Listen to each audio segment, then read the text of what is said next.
the discussion this morning. We have our guests in the studio already.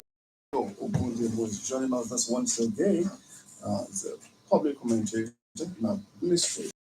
Happy to have you, man. Good morning. Thank you very much. I'm also happy to be here. It's a good morning. Thank you sincerely for joining us. So let's set the ball rolling this lovely morning from the education sector. Tinubu orders immediate FG's takeover of Knock University, Kacha, but the rider renames 8th Federal University of Applied Sciences. And this is according to the Nigerian Tribune. The President Bola Tinubu has ordered the federal government to take over Knock University, Kacha, Kaduna State, and transform it into a federal university. The directive followed a federal high court in Abuja order of the final forfeiture of the privately owned Knock University to the federal government. So it's another development this time around. A privately owned university now turned to a federal university. What have you to say about it? Is it the right direction this time around? And then going to the fact that we still have a lot of universities that are still underfunded. Here comes another university again joining the fray. Well, if you are talking of underfunding, that's a different ballgame. I will touch on that. But let's look at the takeover arising from a court decision. A former PS in the Federal Civil Service is said to own that university, and maybe he was accused of some infractions. And the court ordered the forfeiture of that of the university. And the president went ahead swiftly to say the university should be taken over. I have a lot of issues with that. The first is that as the president foreclosed the possibility of that man appealing against that judgment, of course, the man has a right to appeal that judgment. Suppose in the process of appeal, ceteris paribus, the appeal says no, you cannot take it over, or that he has not committed any sin and all of that. What happens? That's one. Two is the fact that I'm thinking aloud now. How many of such infractions have we been able to treat this way? How many of his likes who had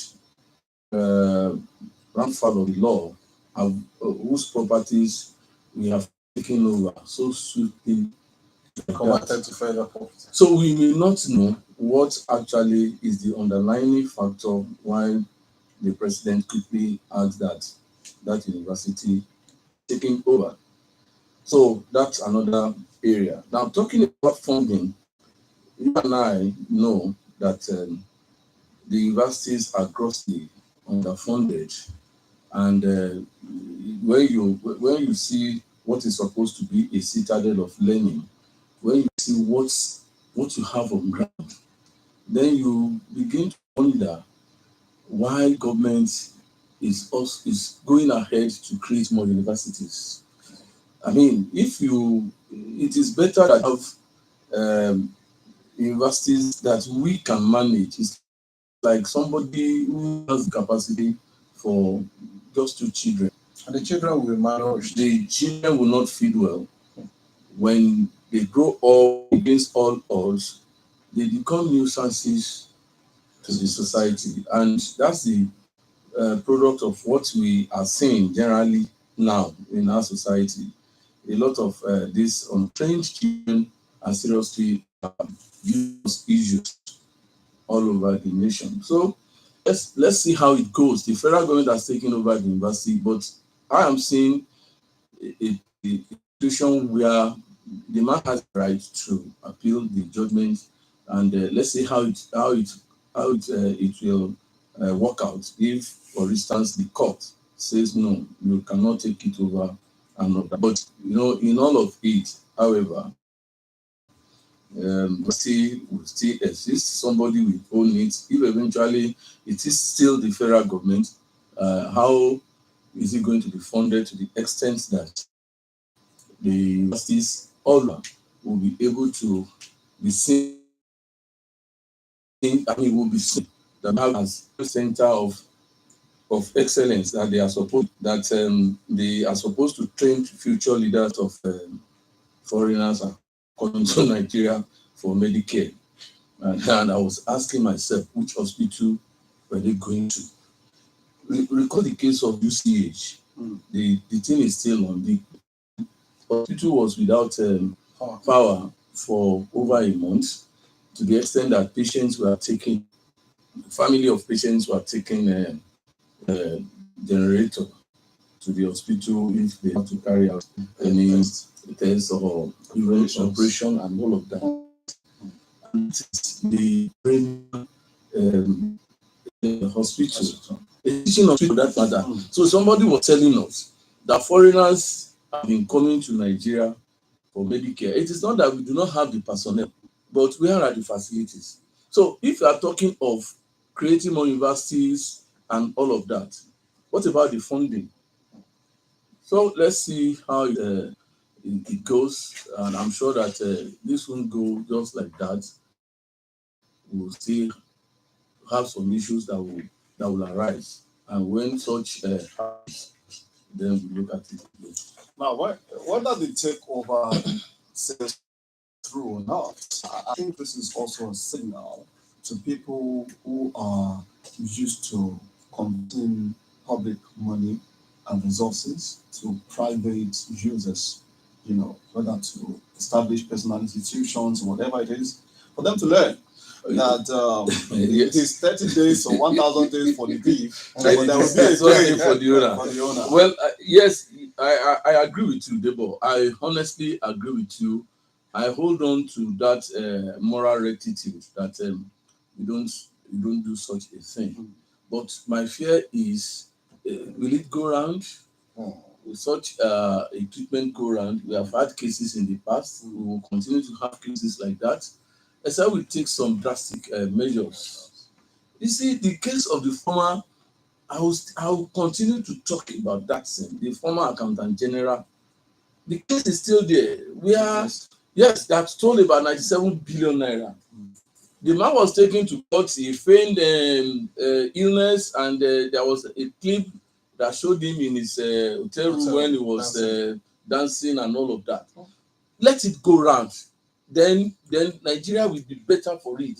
But when it is selective, I'm not saying in this case that the case of that private university is a selective one. But I'm saying that, see, if you are coming to equity, you must come with clean hands. Let it go round. Let there not be sacred cows.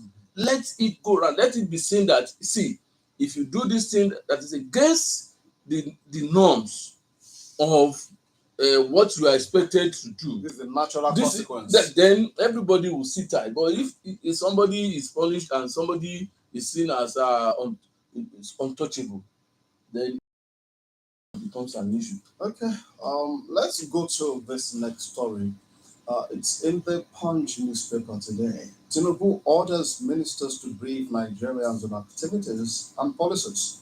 The federal government has announced that ministers will commence periodic press briefings next week to provide Nigerians with updates on government policies and activities. The Minister of Information and National Orientation, Alhaji Mohammed Idris, disclosed this in Abuja on Tuesday, stating that President Bola Tinubu have mandated all ministers to engage with the public regularly to promote transparency and accountability. Now, Bayo, you will recall that there was a time that Nigerians and Nigerian journalists especially clamored for what we call the Freedom of Information Act. We got it. But despite the Freedom of Information Act, there were still a lot of issues around getting information from the government. I mean, from government quarters to the members of the public. And journalists have been complaining. Then why did we even have the Freedom of Information Act in the first place if we can't even access vital information that we need to enlighten the public, to tell them about your policies and everything that you're doing? But now this is from this government, and the government is saying we are the one that are saying that our people should come forth and give you information and briefings from time to time. Yes, it's a good run, but there are a lot of bots. There are a lot of bots to the extent that let us look at it this way. If a minister comes up and briefs us, and journalists go there, and there are areas where the journalists feel that, or where Nigerians, so to say, feel that this minister hasn't really performed, and a lot of concerns are raised. Maybe some may even suggest that the man be removed, that he has not performed up to expectation. Are we sure such a minister will be removed? What I'm saying in essence is that what is going to be the effect of such a briefing? Is it not just to well, let's play to the gallery? I see it as playing to the gallery. Why am I saying it? I'm saying this because I feel that if there is going to be a kind of stock taking like that, there should also be means of saying, okay, if you have not performed well, do we ask you to go and sit down? Will the president have the courage to say, see, going by briefing and going by the responses of the populace to it, it will seem that you have not performed well. So go and sit down.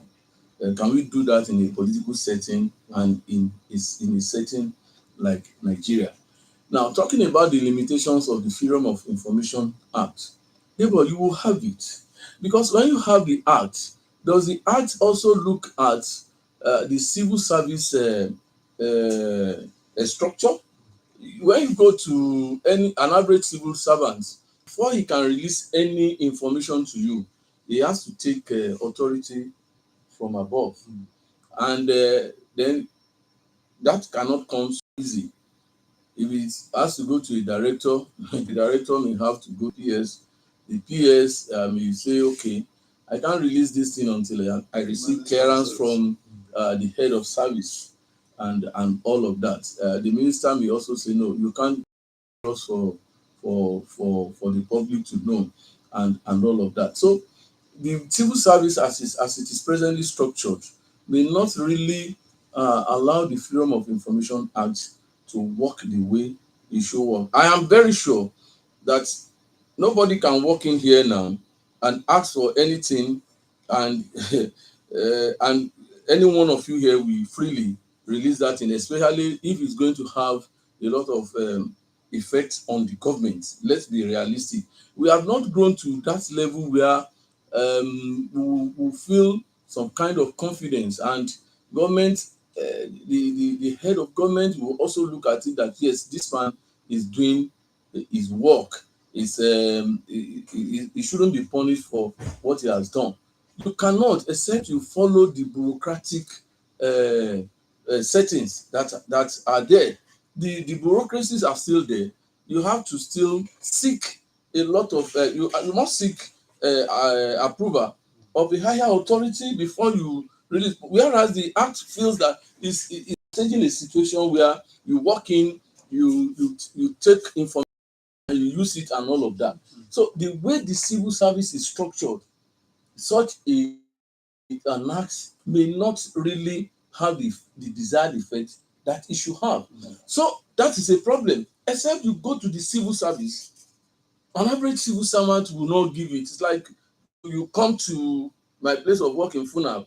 I'm in a section that looks at issues concerning senior non-teaching staff, and you come and a staff has got to complain that maybe he was denied promotion or what have you, and the journalist now walks in and say he wants to interview me.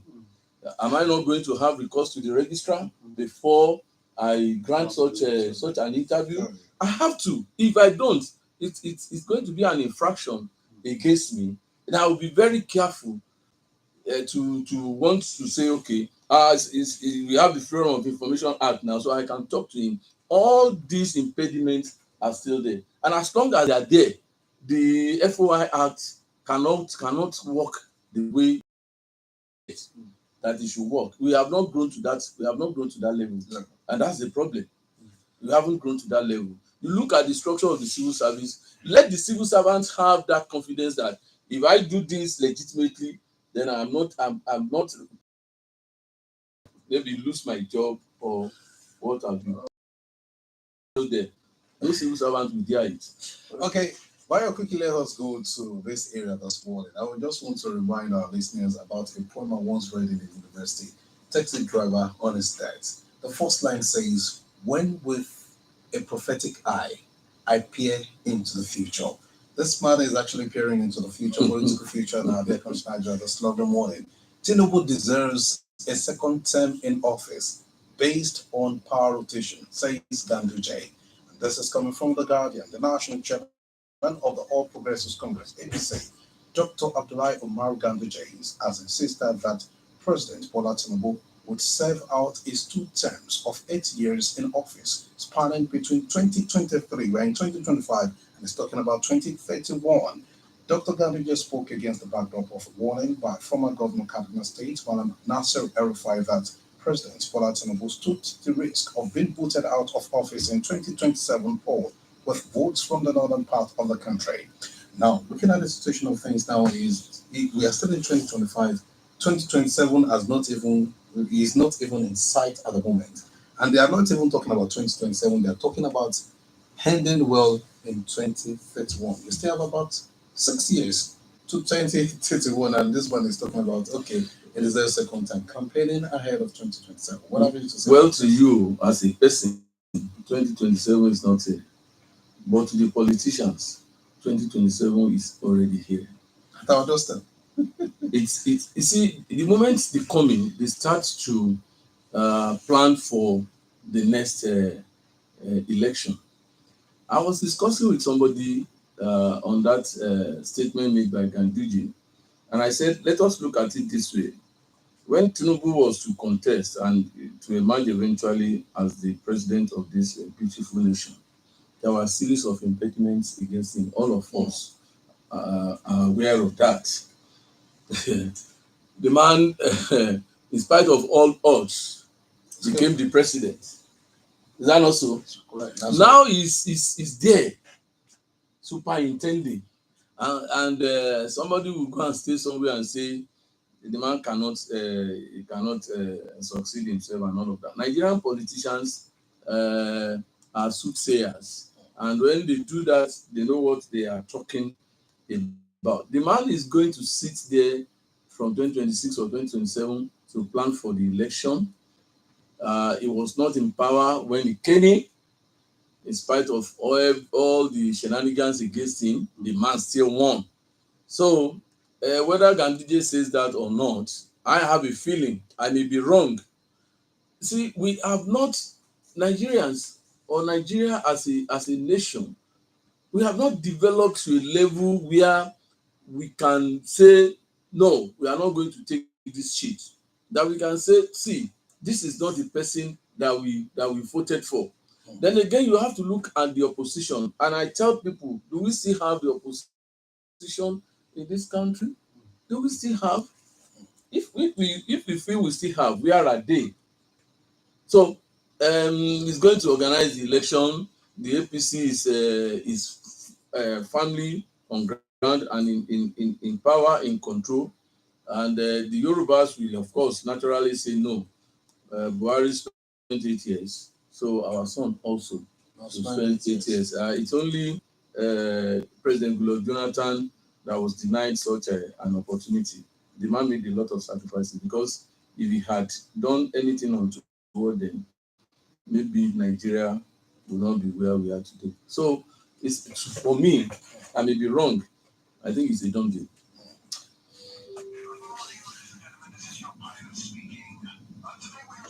Hello, Samuel. Go ahead. I'm going to India. Yes, sir.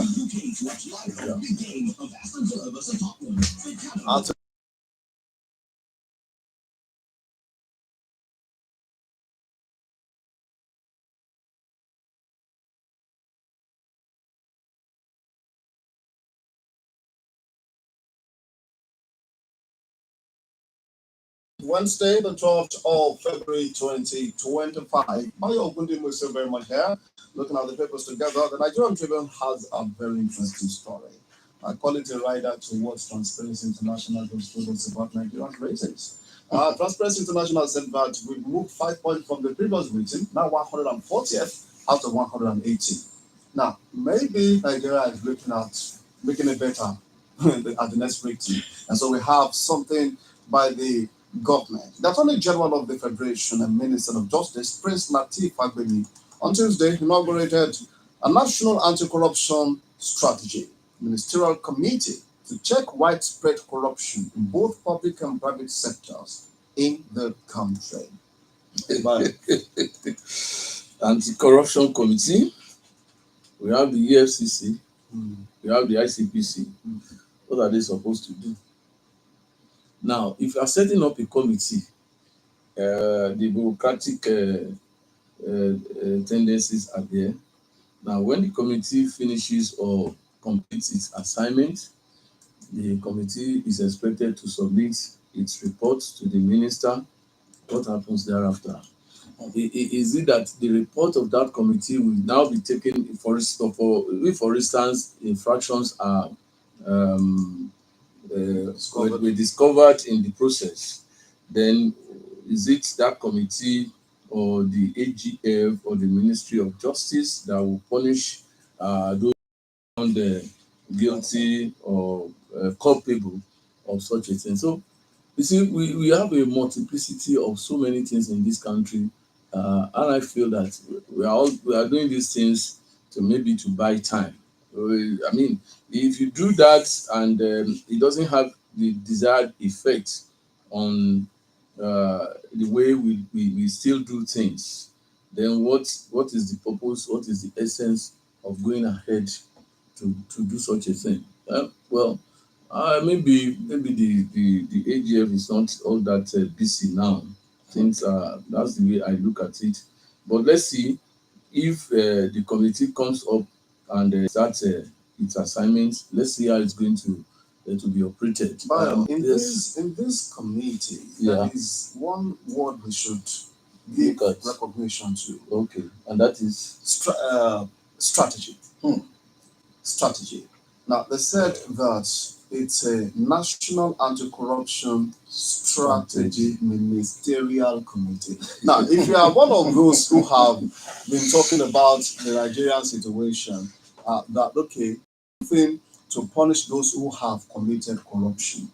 It is another thing for us to have a system in place that will prevent corruption in the first place. Maybe that is what the government is looking at. Maybe you are thinking for government. Yes, maybe I'm thinking for government. That's why I said that let us give attention to that word strategy. Okay, when we talk of strategy, are there no methods? Methods. Okay. When you look at EFCC and SCPC, don't they have strategies? When the Obasanjo administration most of the things we're doing is running after those who have committed the offense. So what is this one going to do? Well, maybe we should wait. The committee will try or will sit to look at cases brought before it, the infractions and all of that. Really? Of course. What are the strategies that the committee? How will the committee must have? Those who commit such an infraction, yes, will have to be brought before the committee. That will be an error.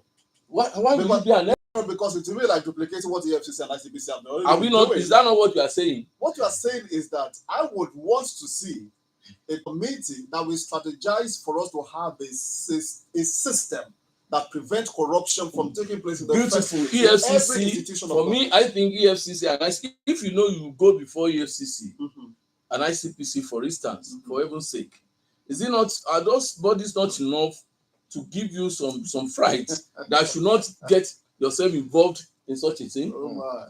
There are a lot of, I don't know. I hope we won't just wake up one day and discover that Nigeria is no longer existing. We are moving sincerely. We are moving towards let's open the lines and allow the callers to be part of our discussion this morning. It's not funny at all. 0803-437-9453 and 0815-032-0226. The lines are opened for you to also call in and be part of the discussion. We have so many juicy stories in the national dailies this morning. Hello, good morning. Good Good morning. morning, sir. Good morning, Good morning, sir. Thank you very much. I am Wole Owoshini calling from Milaro. Welcome, sir. Only on Monday, 2 days ago, under this type of discussion on radio, I was just unfortunate. I couldn't come on board. You see, all these things that we are discussing, we should extend it from the discussion segment alone. I was about to tell Razak Aila that day that it is good, Razak, you are a lawyer. What was going on that day was that the INEC was under the presidency and the state electoral body is under the governor. Yes. That so long these two bodies are under the presidency and they're all under the governor, we will not have free, fair, and what have you elections in Nigeria. So we are discussing it right now. But who is taking it to where we need to really let them know what we are discussing? A discussion like this, I would imagine if it could be put together as a memorandum and send it to where we want them to do something about it. I think that is what. Now, if Ganduje will move it, whether Ganduje says Tinubu will be there or not there, INEC is under Tinubu. When Tinubu never had the power, he succeeded in winning the election. Now that he is in power, do you need to tell me that he will get the second term before I will know? Thank you very much, sir. We appreciate it. Until when INEC is removed from the power of the presidency, it is then we can have a free and fair elections in Nigeria. Now, about the committee that is being set up now, whether there is strategy or no strategy, it's just duplication of Function. bodies. You have ICPC, you have EFCC, you are now putting what are these one going to? What is this body going to do that will be different from what EFCC and ICPC will do? That's my question. Thank you very I want much. you to answer. Thank you very much. Good morning. Bayo Riaza. Well, now, No, sorry. Let me Okay. quickly say this. I've always, you can see that Baba told the line of my argument. Somebody was not president. There were a lot of forces that didn't want him to win. One. Now, Against all odds. yes, now he will preside over, and you are saying that he's not going to. Tell me any of the states in the federation where a rival political party has won in the local government election. Then I will say yes. Okay. We are there. Hello, good morning. Hello, good morning. Good Good morning, morning, sir. sir. I like you to go now by name. Good morning, sir. Welcome, I'm sir. calling from Lagari in Yondobon. We don't have any other country that is country. What we need to do is that where you have the pressure, this federalism we are practicing, when out of what you call we have 12 decentralized everything to the center. So that is the structure. We don't need. That is what we need to work upon. And we have been paying so many committees, agencies, and same thing. We have said that is where we have the corruption. It was duplication. We don't need all this one. What we need, we look at the Nigerian report. They said they want to implement. Where are they now? The Nigerian report talk of what are the number of agencies we need to have. We have about 1 plus. What is the need of this committee again?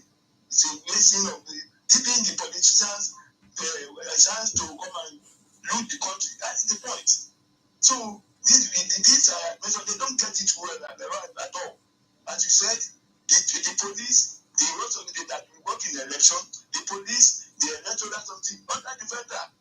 In other country, no, it's not like that. They are under the judiciary.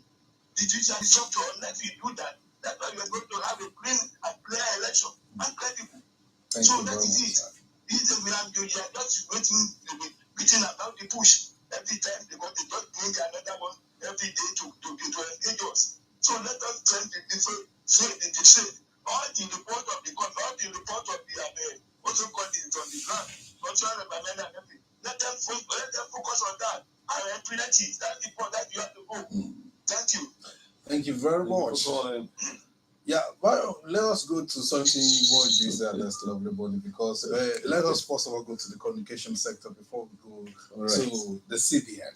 Now, reps want the federal government to suspend hike in telecom tariff, and this is according to the Nigerian Tribune. The House of Representatives on Tuesday urged the Minister of Communications, Innovation and Digital Economy, and Dr. Bosunti Jani, and the Nigerian Communications Commission (NCC) to suspend the impending hike in telecommunications tariffs until service delivery improves. And now, yesterday, there is this news that filtered into the air that some network providers have actually increased their tariffs, maybe for data and all sorts. Now, the House of Rep is now coming with this directive that they should halt it now. And so, some network providers, it is now effective now. What is the fate of that? Well, you see, I don't know. When the issue started, where was the National Assembly? And you find that it was like then when it started, it was like the federal government was actually the one. I mean, talking on behalf of the providers. Yeah. I remember listening to several news where the federal government was justifying that actually the proposal then was 100% increase, and it was the federal government that reduced it to 50%. Now, the Nigerian Labour Congress, the TUC, threatened it will go on this. And I told people, see, forget about Ajaero and who's there as the head of the TUC, Osifo. What have they gotten for us since they came in as our labor leaders? What have they got? Let's take this call. All right. Hello, good morning. Hello, good morning. Good morning. Yeah, my name is Suleiman. I'm also from Lebanon. Welcome, Suleiman. Yeah, see, the issue of talking about this morning, it seems, I don't know, I feel as if our leaders in this country are not serious about fighting corruption. It's like the right say, every erosion local, things will make the care of the country. You see what is happening now? Yes, we are here, the streets are all until we take a bold step to fight corruption in this country, we are going nowhere. You see what is happening? Somebody do something wrong, people just get that start listening to. Look at all what we have discovered through corruption. Where does it go? We don't hear anything. So, until there is a commensurate and serious punishment for anybody that use our hands, move a mistake of the reports of federal commission, federal government, state government, whatever, to take something that's not belonging to you. Until then, we are going nowhere. All what we are doing is forming another committee goes to another committee, another committee goes to another committee. Where it goes? At the end of the day, this one will wind up, and another one will come good.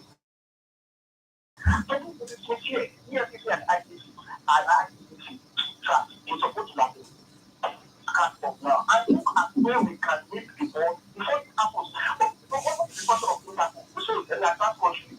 At times, if anything wants to happen, now they get the information ahead, they have in advance. But here in Nigeria, you see 220 billion, and they get cost to access about 5 billion naira. And it's still money. What are you doing? Is there no law that say you cannot, the minimum of what you can transfer? Think about that, because of that. Salamat, thank you. Thank you, Salamat. You see, I mean, well, we have to laugh it off at times. Otherwise, you just discover that you bring certain things into your body that shouldn't ordinarily be there. But I would say that we shouldn't resign to fate. We should continue to say it. We should continue to fight for it until when we get it. You see, nobody is going to give it to us except we drive. I mean, we struggle for it and have it. I'm talking about the whatever. Okay. Let's make this call, please. Hello, good morning. Hello, good morning. Good Good morning, morning, sir. I am from Shara. Good morning, Good morning, sir. Elder. Good morning, my Elder. own essay. Thank you, sir. Good morning, Tope And Debo. Thank you, for sir. joining us, sir. Good. I'm coming quickly on just one of the things. One issue of Tinubu, the federal government ordering there should be regular briefing by the ministers or public officials. But I think I honestly believe it's a good thing. Let's just try and see. It will also give media men opportunity to ask questions on areas that they feel concerned about. Therefore, it also, I believe, it will also help to strengthen that. When they come out to give their briefing, they also make it possible for people to ask questions. So I think it's a good thing. Let us try it and see what happens. I'm talking about whether Tinubu is coming back in 2027, what verify and that they are saying. The problem is this: whether Tinubu is doing well or not, the gentleman agreement in Nigeria, or what I've been practicing, is that when the North occupies the presidency for it, he should come to the South for 2 terms. That's an agreement. That's an agreement. Yes. So, unless we are going to say, okay, if Tinubu does not do well, we find another Southerner to be there. But I don't think that's going to be complicated. Which party will present that Southerner? Again, that's the problem. That's it. So Tinubu is coming back, and we should also allow that happen so that they don't take us for a ride in the South. I think we should allow whoever is there now, we should continue to put pressure on him to do well. But the South have its own 8 years. 8 years. And that's what I think it should happen. Let me just put there. That's what I want to say this morning. I am the member of the commission. Thank you for joining us. Can you see the structure of Nigeria? What's a fine question? Which party will not produce? First, which party will bring the replacement for the president to be from the South? 0803-437-9453 and 0815-032-0226. The number to call to be part of the program this morning. So many issues on the front burner this morning. Now, let's look at this. Nigerians to pay more for withdrawals as CBN increases ATM transactions. So many Nigerians are asking, why now? Still battling with some of the issues around telecommunications, around so many things. Okay. Now, Ogun state government has assured those receiving HIV/AIDS treatment of uninterrupted healthcare services amidst the recent suspension of funding support for public health through the USAID initiative. Mr. Trump said no more USAID support. And this man is actually Mr. Governor is saying that, guys, don't worry. Don't worry. We got you. We got your back. We got you. Yes. The other time I went for an interaction, and I was asked about my opinion about what Trump said he would do. He had yet to be sworn in then. And I also agitated. I said, that man, and somebody just told me at that interaction, I've heard about MAGA. MAGA. Yes. Make America great again. Okay. I said, see, the Americans want their country back. And whether we like it or not, they have a reason to want to have it back. But again, you look at the threat of that man to pull out of the World Health Organization and all of that, and In fact, the way the man is going about, you can even say he's going to annex some countries to America.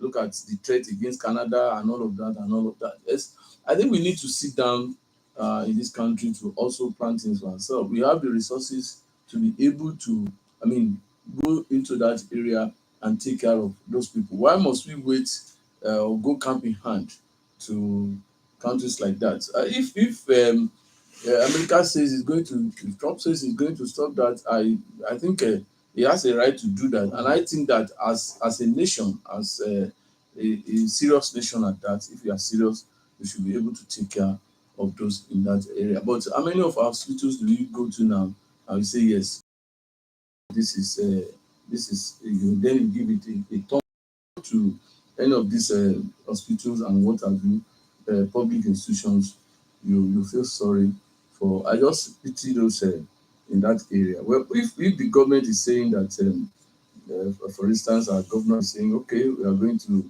focus on that and ensure that we take care of those people. So be it. Congratulations to them. I think they're having attention. Yes, it's a wake-up call for everybody. Yes, really. I think attention is even being drawn to that area again. For a long time, there has been a law. But your short comment on this now. Open lawmakers move to regulate scavengers' activities. In Abuja, they call them Panteka. And when they raided their arena, they said they got goods worth more than over $1 billion there. And then this scavenging activities is fast becoming a threat to the society. I would say that no effort should be spared to really deal with those guys. They are menaces that should not be allowed in our society. And when you try to put them in check, the argument is that they are Nigerians, they are free to stay in any part of the nation, and that you cannot curtail their movement. But good that Honorable Taylor has come up with a bill presently before the House.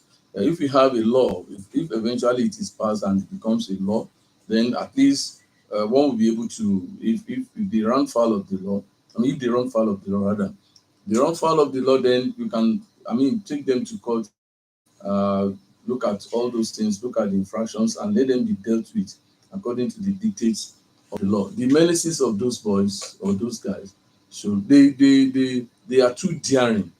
They are too daring.